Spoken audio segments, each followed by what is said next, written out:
going to show you the sit-up. The sit-up is a fundamental movement because everybody has to get up out of bed, right? Most of us don't want to roll out of bed. A lot of us try to sit up out of bed. So it's really important to have that functional strength to be able to sit your body upright.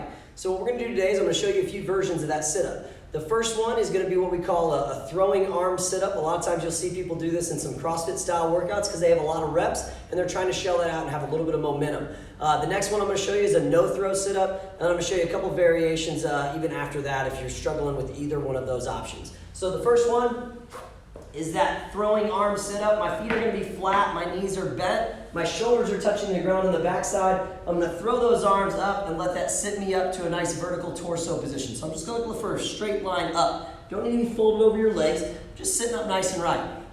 Come back down for that next movement, and right back up. Another option could be a butterfly position. So this butterfly position is my feet are together, my knees are wide, it takes my hip flexors out of the movement a little bit, demands a little bit more out of my abs, and now my shoulders are touched on the backside. I'm going to throw those arms and sit up.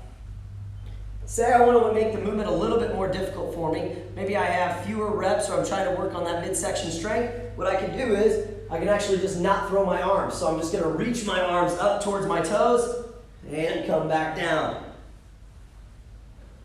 So that takes my arms out of it. The last thing I like to do is what I call a figure four sit-up. And this figure four sit-up I use a lot for someone who maybe just isn't quite ready to get that full sit-up motion. They can use a little bit of confusion in their hip flexors and their hands and arms to help them out. So what we're going to do is we're going to have one knee bent, one leg straight. I'm going to lay on my backside here. I'm going to put my hands, palms, on the ground with my hands underneath the small of my back. That's that little curve in your low back. You're going to begin your sit-up by bringing your shoulders up off the ground, and that low back is going to automatically start pushing into your hands on the ground, and then I'm going to begin to push myself up with my arms. Coming back down and pushing up.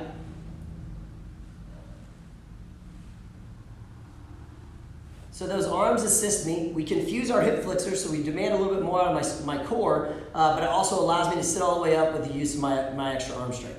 That's called a figure four sit-up. So I hope these help for you guys, and if you have any questions, please don't hesitate to ask. But good luck out there, and hopefully I've shown you a few different versions of how to do the sit-up.